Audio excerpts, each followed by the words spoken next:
Every death is a sad occasion.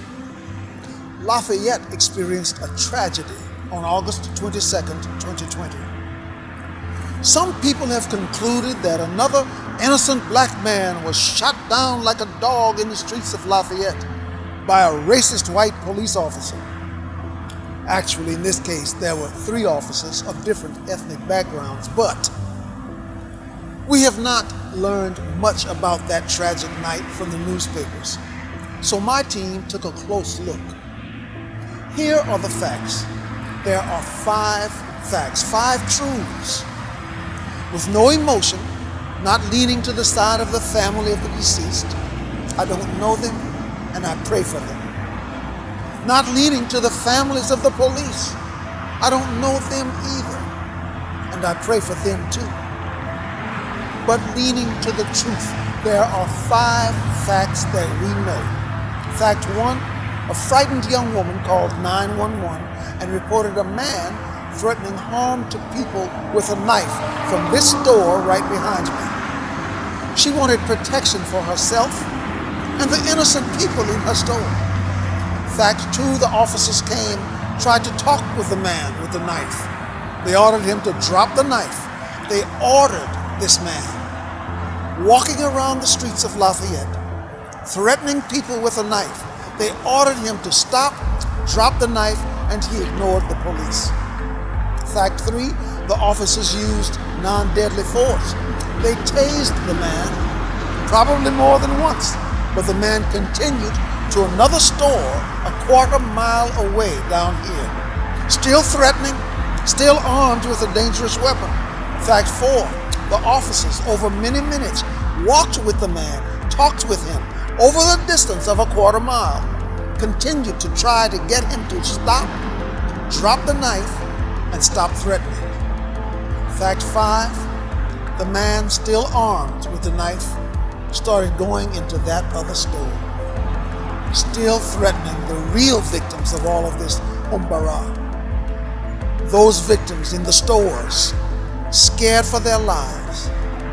Those are the victims, they and that frightened woman who first called 911. But no one talks about them.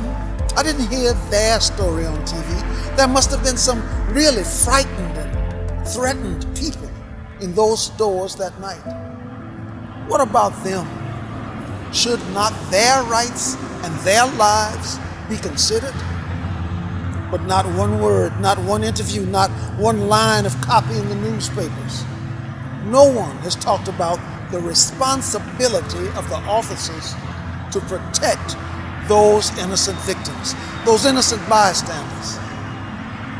No one talks about the police obligation to protect the innocent shoppers who just happened to be in those stores that fateful night.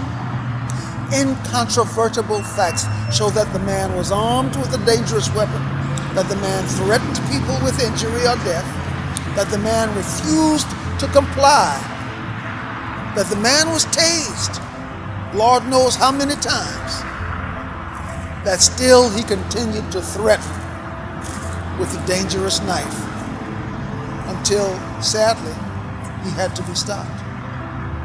What do we expect of the policemen? What should they do in a situation like this? Should they throw up their hands and run away from a clearly violent threat to innocent people in our community? Lafayette, let's not be led astray. Let's call it straight. Let's look at facts and not emotion, and not the humbug fed into our community by those who want to divide us and destroy us, to have us fighting one against the other. Of course, this event was a tragedy. Let us not make it a double tragedy.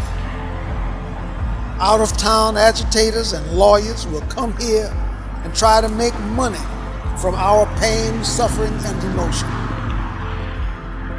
Lafayette, let's reject all of their yelling, cursing, and dividing. Of course, there are some cases where police overreact. Some cases of blatant misconduct. I know that well because my body still carries the scars of beatings and dog bites from the 1950s and 60s civil rights marches. But the question facing us now is, what happened on this night in Lafayette, Louisiana? Not what happened in Missouri or Ferguson or any other time or place.